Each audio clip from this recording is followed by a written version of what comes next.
Assalamualaikum warahmatullahi wabarakatuh. Halo anak-anak, ketemu lagi dengan Ustazah. Pada pertemuan kali ini kita akan membahas tentang gaya antar molekul. Nah, apa itu gaya antar molekul? Gaya antar molekul adalah ikatan atau gaya tarik-menarik antar molekul yang saling berdekatan. Nah, yang harus kalian ingat adalah gaya antar molekul ini berbeda dengan ikatan kimia atau ikatan yang terjadi antar atom seperti ikatan ion, ikatan kovalen, dan ikatan logam. Nah, jadi kalau ikatan ion, ikatan kovalen, dan ikatan logam itu terjadi antar atom, maka gaya antar molekul itu terjadi antar molekul. Oke, sebelum kita lanjut lagi membahas gaya antar molekul, pastikan anak-anak sudah mempelajari dan sudah memahami tentang perbedaan antara molekul kovalen polar dan molekul kovalen nonpolar. Nah, materi ini bisa kalian lihat di video sebelumnya ya, yaitu tentang kepolaran senyawa. Baik, sekarang kita lanjut materi.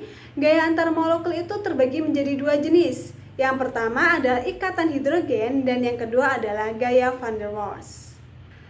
Sekarang kita lanjut, kita akan membahas yang pertama ya, yaitu ikatan hidrogen.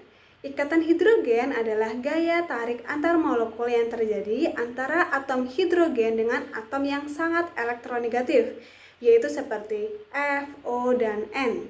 Jadi, cara mudah mengingatnya adalah ikatan hidrogen itu adalah handphone.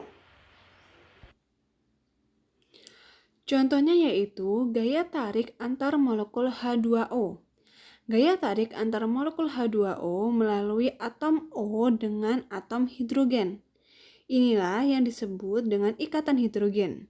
Jadi, ikatan hidrogen itu harus terjadi di antara molekul yang satu dengan yang lainnya. Selain contoh dari H2O, ikatan hidrogen juga bisa kita temukan pada beberapa molekul berikut.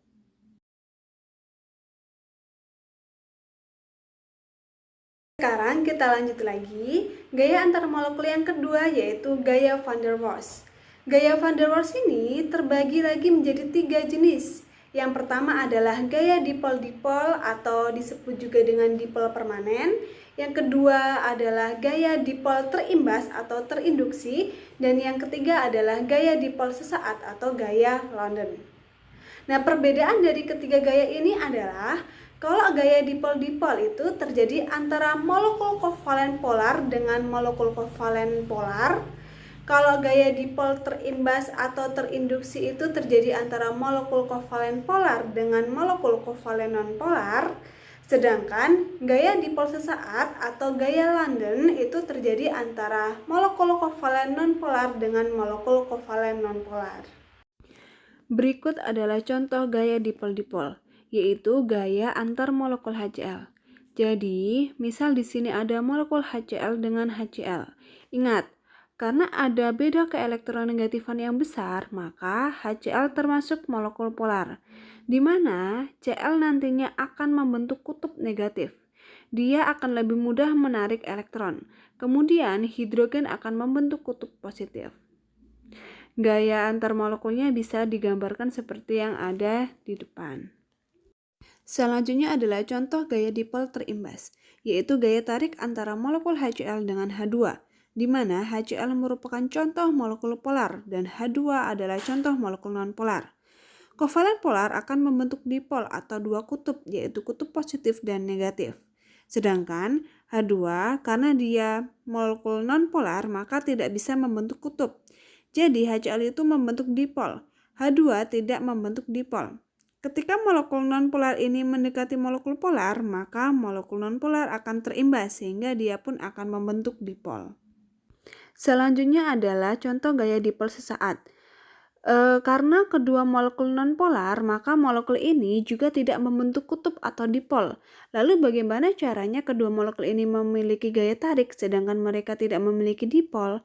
Nah, itu karena elektron itu senantiasa bergerak atau penyebarannya itu tidak merata. Jadi, nanti ada kalanya elektron-elektron akan berkumpul atau memadat di salah satu sisi. Misal di sisi kanan.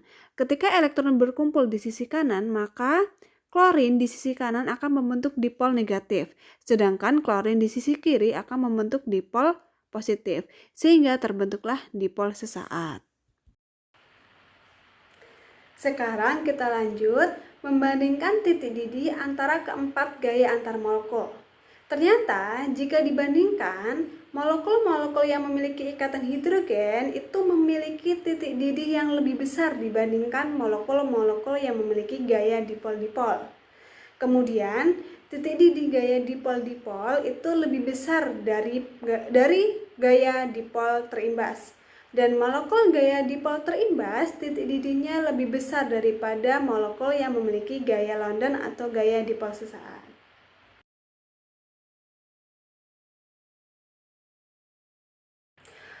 Oke, semoga paham ya. Sekian dulu untuk video Ustazah kali ini. Semoga kalian mengerti semua yang disampaikan oleh Ustazah. Terima kasih. Wassalamualaikum warahmatullahi wabarakatuh.